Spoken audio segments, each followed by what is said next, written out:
Good afternoon, Packers fans. Aaron Nagler here with your Packers Daily Chat, coming to you live on the Cheesehead TV social channels. It is Friday. Hope you're all having a great Friday wherever you are, and I hope you have great plans for this weekend.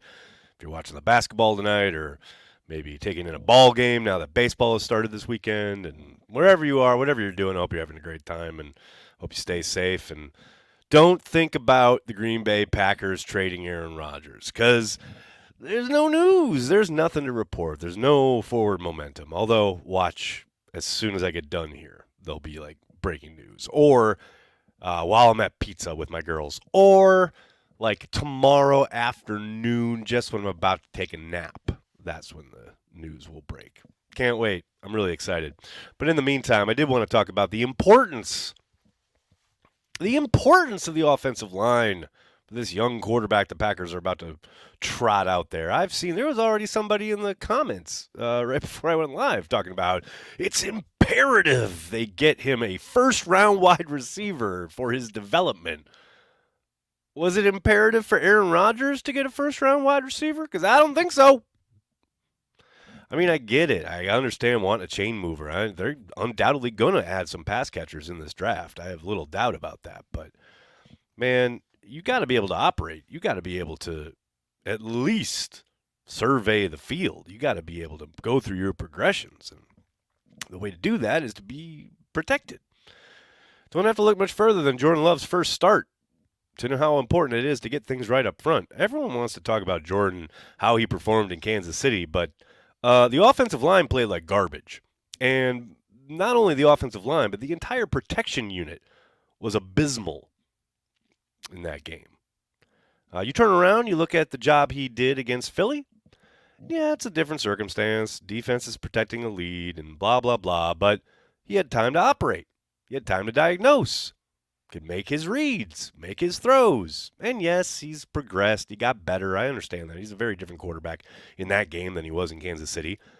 But you look at the difference and the ability to stand in there and make the throws and make the reads. Yeah, it helps. It helps. It helped Aaron Rodgers last year. He's a very different quarterback in the first half of the season as he is the second half of the season when the offensive line is actually functioning. Been nice if he played a little better in the second half of the season. But, the offensive line is so important. And it seems to get short shrift. I keep seeing stuff. We just had an article, I believe it was this afternoon on cheeseheadtv.com about all the offensive weapons they need to get Jordan Love. And yes, of course, they need to get him people to throw the football to. I'm not discounting it. But, man, the most important thing is that offensive line. And they've got a lot of really good pieces in place, but they've got to continue to build. I mean, David Bakhtiari ain't going to play forever. Who knows? He could be gone by next year. They need to continue to add up front, protect that young quarterback, make his job easier.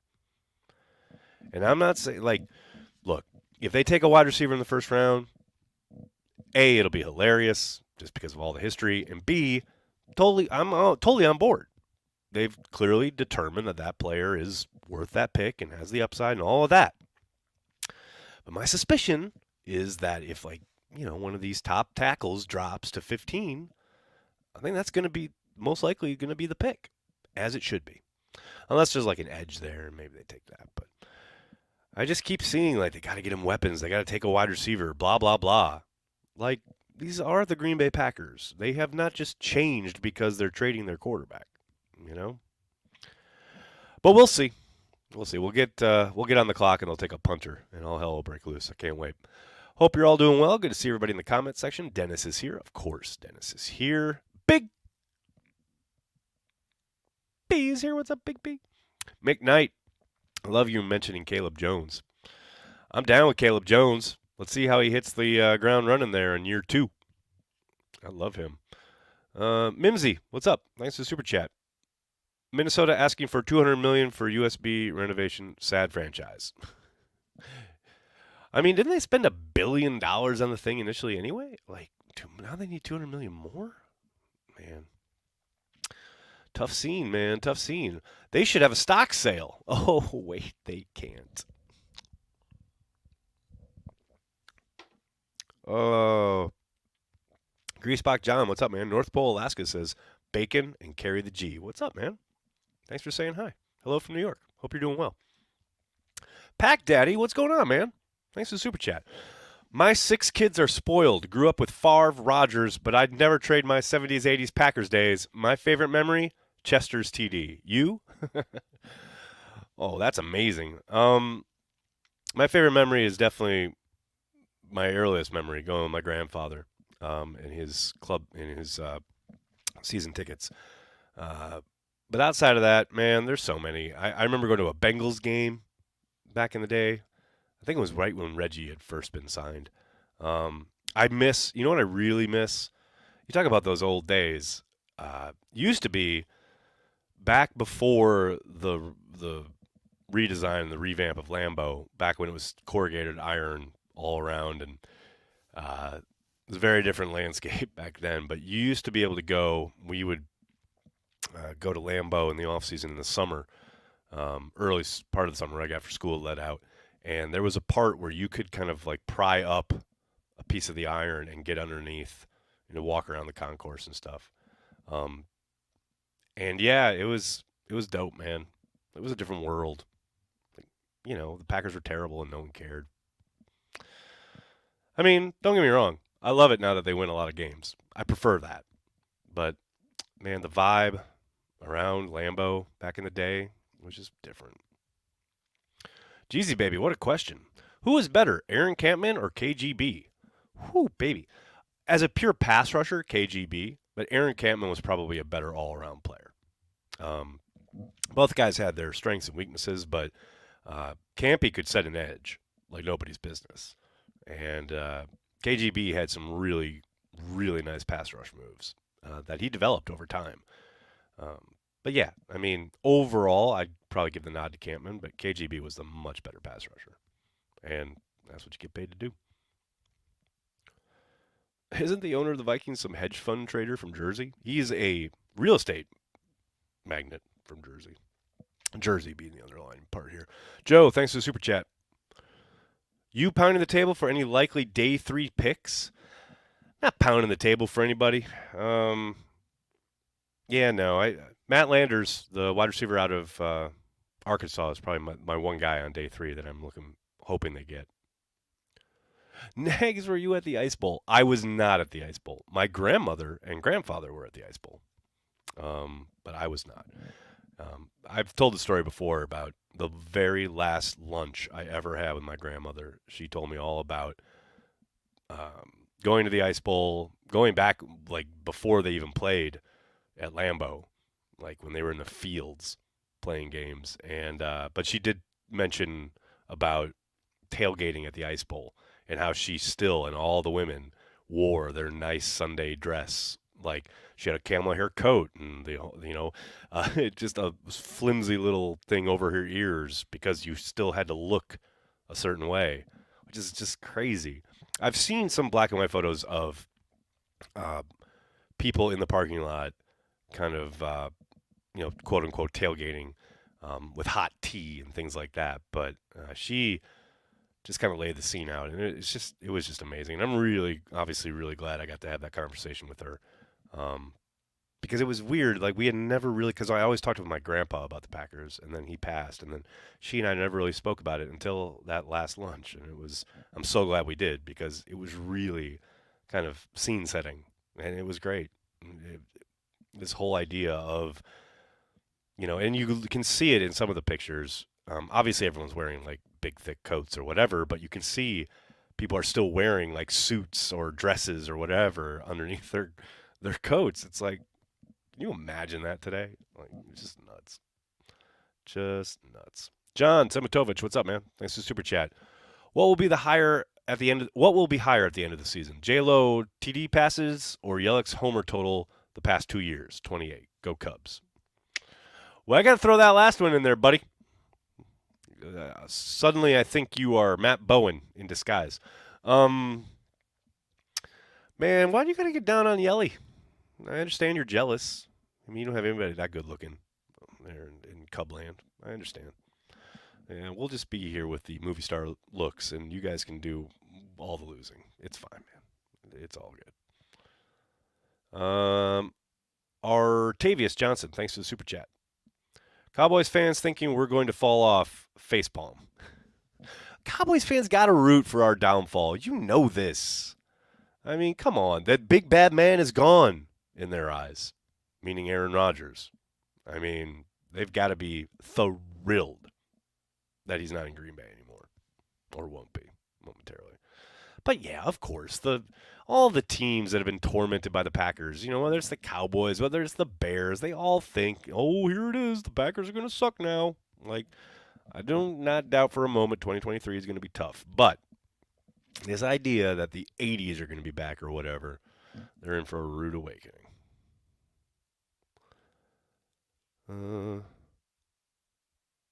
Glenn, I watched the Ice Bowl on TV. Felt the cold. Bart, my hero ever since. Amen, brother. Don Vito, man, thanks for the super chat. Too much of our fan base has become so entitled. I mean, yeah, there's a little bit of that. And the youth, the two youths, the youth, they push back on that idea. Like, and I think, back in the day, Bob McGinn used to write about this, like the standard, right? The standard is championships. It's called Titletown. And when Ron Wolf came in and changed the standard, then that is what it's being held to, right? So I don't have a problem with the newer generations, expecting to win. I think that's great. That's what it should be, right?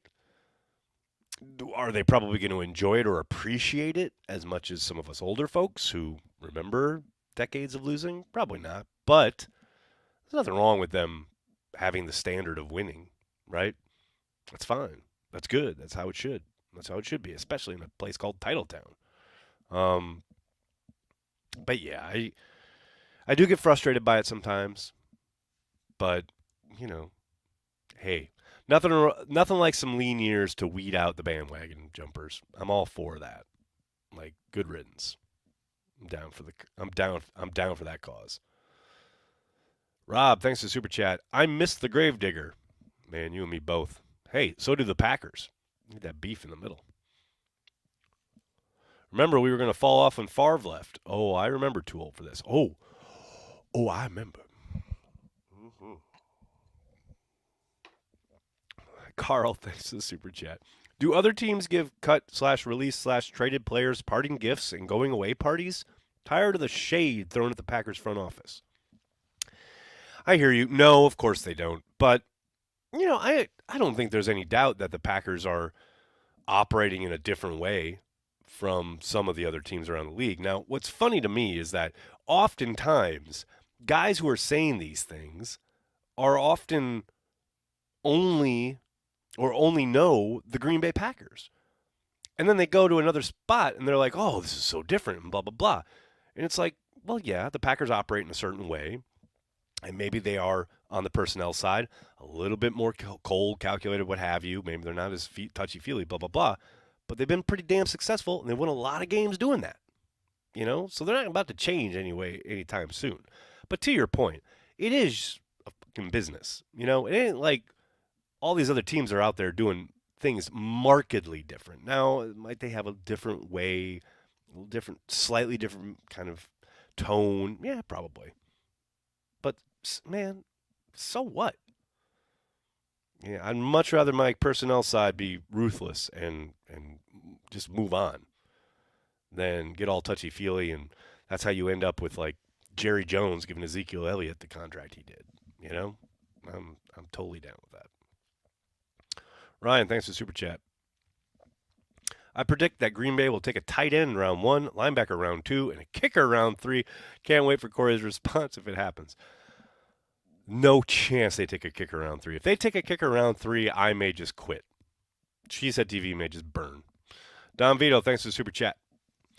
Part 2 of my super chat. Is it wrong that I love Goody and Rogers hating each other thanks for the hard work? Why would you love that? I don't know. I'm a lover, not a fighter. So, man, I can't relate to that. But, hey, sure? No? Is it wrong? No. Dig what you dig. It's immaterial to the rest of the world, right? So if it's cool to you, then it's cool. It's fine by me. David, thanks for the super chat. Nags, are y'all at Cheesehead TV excited about YouTube getting Sunday Ticket? I read they will make more resources available for content creators. I'm fascinated to see what that synergy will look like. I know they've talked about it. We haven't got a whole lot of you know, actual kind of concrete details yet. I'm excited, but at the same time, I don't watch. I haven't watched Sunday Ticket in years. I get Corey's feed from Green Bay. Like I literally watch the live local broadcast from Green Bay, Wisconsin, here in New York. It helps to work for a technology company, so it's like I just haven't had to worry about it. Now, if there's some really cool, integration, then yeah, I'm down. But my fear is, that the YouTube kind of stream will be delayed. There's going to be some serious latency. I mean, that's just the world of streaming in general, which is why I love getting the feed from Corey, because I've got zero. I'm literally watching the live broadcast now, which is of course a little bit behind live action. As anybody who's watched our watch parties knows, Corey is literally across the street from Lambeau, and you'll see the fireworks when a touchdown happens, and then we'll watch it on TV. But even that TV feed is still light years ahead of what's probably going to be on YouTube. So, yeah, I don't know, man. Again, if there's like cool bells and whistles, yeah, we'll look at it. But my hunch, my guess is I'll probably still just be watching, Corey's feed.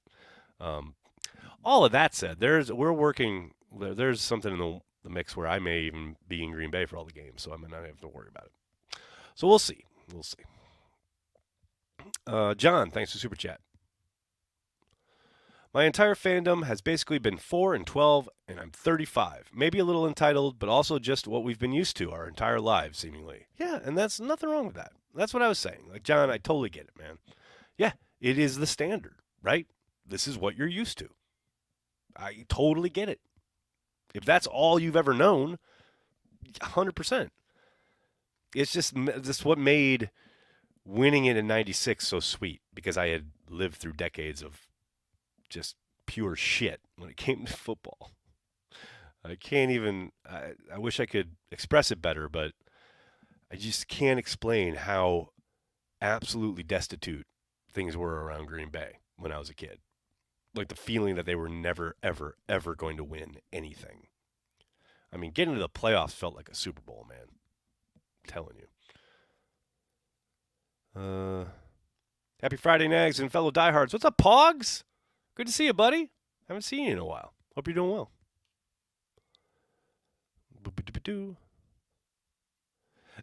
Moon Man. Draft a first-round receiver just once in 20 years and see how it goes. They almost did last year. They tried to get up and get Christian Watson. So it's going pretty well. Christian Watson was going to be 32. And the Vikings wouldn't play ball. So they tried. Maybe another 20 years. Why are people so worried about that? That's what I don't get. Like, who gives a shit where the kid is drafted? All that matters is what he does when he steps on a football field. Christian Watson looks pretty good, by the way. Oh, and so does Romeo Doubs, as does Samori Toure. Were any of those guys drafted in the first round? No. Why do you give a shit? It blows my mind. The draft industrial complex has warped your brain. It doesn't matter where they're drafted, dude. It doesn't matter. And with that, I'm going to bid you all adieu. I can't thank you guys enough for hanging out, talking Packers each and every day, Monday through Friday, right here on the Cheesehead TV social channels. Please do me a monster favor. Hit like on the video, subscribe to the channel, and tell your friends and tell your family. Cheesehead TV. We are devoted to Green Bay Packers fans worldwide. Thanks a lot, everybody. Have a great night and have a great weekend. Go Pack Go.